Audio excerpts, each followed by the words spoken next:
Assalamualaikum warahmatullahi wabarakatuh. Selamat siang dan salam sejahtera bagi kita semua. Yang saya hormati Ibu dosen Nur Afni Safarina, SPC, MPC, psikolog, dan teman-teman sekalian. Di sini kami akan mempresentasikan hasil diskusi kami tentang teori behaviorisme Burrhus Frederick Skinner. Kami dari kelompok 7 akan membahas hasil diskusi kami tentang teori behaviorisme Burrhus Frederick Skinner. Saya Nurul Julita Hasanah Harahap sebagai moderator dan pemateri, kemudian Nurul Nilam Cahya sebagai pemateri, kemudian Jumiati sebagai pemateri, kemudian Wahyuni Dwi Putri sebagai pemateri. Langsung saja kami akan menjelaskan materi hasil diskusi kami. Biografi B.F. Skinner. Burrhus Frederick Skinner lahir pada tanggal 20 Maret 1904 di kota kecil di Amerika Serikat. Ayahnya adalah seorang pengacara dan ibunya adalah seorang ibu rumah tangga dengan kepribadian dan kecerdasan yang kuat. Burrhus menerima gelar BA-nya dalam bidang bahasa Inggris dari Hamilton College, negara bagian New York. Dia pun pernah mencoba menulis artikel di koran tentang masalah-masalah perburuan dan hidup sebagai penulis bohemian di Greenwich Village, New York City. Setelah beberapa lama berkelana, tidak tentu arah, dia memutuskan kembali ke sekolah. Kali ini di Harvard. Dia meraih gelar master dalam bidang psikologi tahun 1930 dan doktornya tahun 1931 dan menetap di Harvard sampai tahun 1936 untuk melakukan berbagai penelitian. Di tahun 1936, dia pindah ke Minneapolis untuk mengajar di University of Minnesota. Di sini dia berkenalan dengan Yi von Blue dan tidak lama kemudian menikahinya.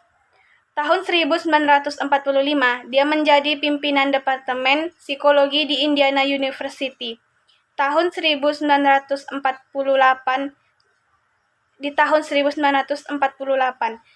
dia diminta mengajar di Harvard, di tempat dia menghabiskan seluruh sisa hidupnya. Skinner adalah orang yang sangat aktif dan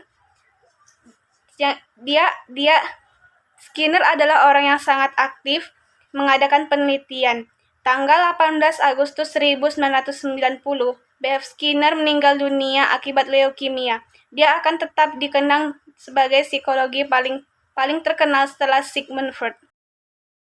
Selanjutnya, saya akan membahas tentang struktur kepribadian. Menurut Skinner, kepribadian merupakan hasil dari sejarah penguatan pribadi individu. Artinya, kepribadian atau tingkah laku dapat terbentuk karena pengalaman dari masa lalu. B.F. Skinner, sebagai pelopor behaviorisme, menolak semua teori kepribadian karena menurutnya psikologi belum siap ketika belum memiliki data faktual yang cukup untuk membangun teori kepribadian yang mencakup segala hal. Skinner berbeda dengan pakar kepribadian pada umumnya dalam 3 hal. Pertama, Skinner menolak analisis kehidupan internal semacam insting, motif, drive, aktualisasi diri, superioritas, keamanan. Artinya, kehidupan internal tidak dapat dipakai untuk meramal tingkah laku, sehingga tidak berguna bagi ilmu psikologi. Kedua, Skinner tidak tertarik dengan perbedaan individual seperti trait, lifestyle, ego, dan self, karena menurutnya ilmu psikologi harus menemukan hukum umum dari tingkah laku. Ketiga, pakar psikologi kepribadian mengembangkan teorinya berdasarkan analisis terhadap orang, sedangkan Skinner memakai binatang sebagai objek amatannya seperti merpati dan tikus. Struktur kepribadian menurut B.F. Skinner terbagi menjadi 2. Pertama, tingkah laku responden, yaitu perilaku yang muncul secara otomatis dan refleks, misalnya seperti menghindar dari pukulan dengan menundukkan kepala. Kedua, tingkah laku operan, yaitu respon yang dimunculkan organisme tanpa adanya dorongan spesifik yang langsung memaksa terjadinya respon itu. Perkembangan kepribadian menurut Skinner, tingkah laku sosial. Individu tersebut berinteraksi dengan lingkungannya menerima reinforcement positif atau negatif dari tingkah lakunya. Patologis dan perubahan tingkah laku. Skinner berpendapat bahwa tingkah laku abnormal berkembang dengan prinsip yang sama dengan perkembangan tingkah laku normal. Tingkah laku abnormal dapat diganti dengan tingkah laku normal dengan cara memanipulasi lingkungan. Kelainan tingkah laku adalah kegagalan belajar membuat seperangkat respon yang tepat. Kegagalan tersebut yaitu kekurangan tingkah laku, kesalahan penguatan, kesalahan memahami stimulus, merespon secara salah. Modifikasi tingkah laku. Dalam ranah terapi, behaviorisme berkembang luas dalam bentuk modifikasi perilaku, kepribadian, dan belajar. Hakikat teori Skinner adalah teori belajar bagaimana individu menjadi memiliki perilaku baru, menjadi lebih terampil, menjadi lebih tahu.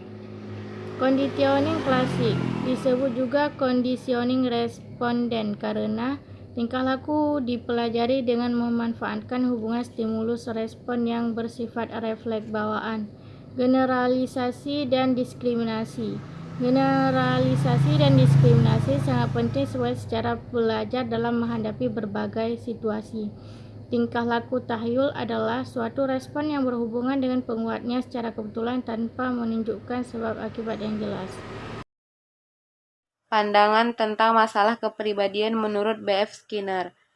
Dalam teori Skinner, terdapat beberapa ciri khas pendekatan teori kepribadian seperti Skinner menolak seluruh penguraian tingkah laku yang didasarkan pada keberadaan agen hipotesis yang terdapat dan menentukan diri manusia seperti self, ego, dan sebagainya. Skinner menantang anggapan mengenai adanya agen internal dalam diri manusia menjadikan manusia memiliki otonomi atau kemandirian dalam bertingkah laku. Skinner tidak percaya bahwa jawaban akhir dari pertanyaan-pertanyaan psikologi akan bisa ditemukan dalam laboratorium ahli fisiologi. Skinner membuat 3 asumsi dasar. Yang pertama, perilaku itu terjadi menurut hukum tertentu, walaupun mengakui bahwa perilaku manusia adalah organisme yang berperasaan dan berpikir.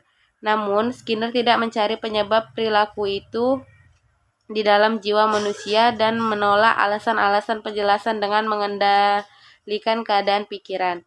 Yang kedua, perilaku dapat diramalkan. Perilaku manusia menurut Skinner ditentukan oleh kejadian-kejadian di masa lalu dan sekarang dalam dunia objektif di mana individu tersebut mengambil bagian. Yang ketiga, perilaku manusia dapat dikontrol. Perilaku dapat dijelaskan hanya berkenaan dengan kejadian atau situasi yang dapat diamati, bahwa kondisi sosial dan fisik di lingkungan sangat penting dalam menentukan perilaku. Sekianlah hasil diskusi kami, kurang dan lebihnya kami mohon maaf. Wassalamualaikum warahmatullahi wabarakatuh.